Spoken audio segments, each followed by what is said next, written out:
Monsieur Renaud, bonjour. Vous êtes adjoint au maire d'Orléans, responsable des sports. Alors ça tombe bien. Ça doit faire plaisir de voir du sport de haut niveau à Orléans, ça faisait longtemps.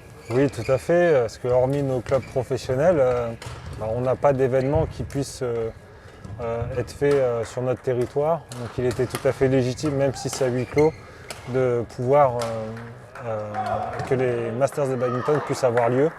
Et ça fait du bien effectivement de revoir un peu de sport de haut niveau, même si avec les salles vides, ça enlève son charme. Bon, c'est une histoire d'amour entre Orléans et le badminton. Ça fait de nombreuses années que la crème du badminton international vient ici. Comment ça se fait? Comment vous l'expliquez? Écoutez, je sors justement d'un rendez-vous avec le président de la fédération française où on a été visiter Comet et on a échangé beaucoup de choses, mais le badminton est un sport qui est accessible à tous. Petits, grands, seniors ou beaucoup plus jeunes. Voilà, c'est le vrai sport familial, à l'image de la pétanque aussi, qui est intergénérationnel. Et je pense qu'à Orléans, on apprécie ce genre d'événement qui permet de mettre en lumière le sport, un sport olympique, où en plus on a des Français qui figurent très bien jusqu'à présent, Oui. et on espère qu'ils seront présents demain aux demi-finales. Le sport pour tous, c'est quelque chose qui est important pour vous à Orléans? Tout à fait. Il n'y a pas de haut niveau sans base du sport, sans sport de masse.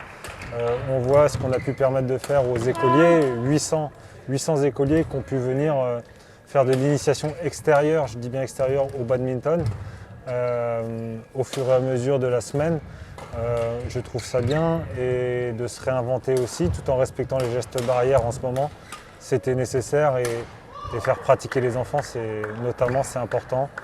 Après, tout le monde ne peut pas pratiquer en ce moment, c'est vraiment dommage, mais il faut prendre son mal en patience, et il faut surtout être au rebond quand ça nous le permettra. On va se projeter un petit peu dans le futur. Orléans et la région, terre d'accueil des JO 2024. C'est quelque chose, j'imagine, que vous commencez à préparer? Tout à fait, on commence à y préparer parce que 2024 c'est demain. Donc il ne s'agit pas de s'approprier les Jeux un an en amont, donc en 2023, mais vraiment dès maintenant.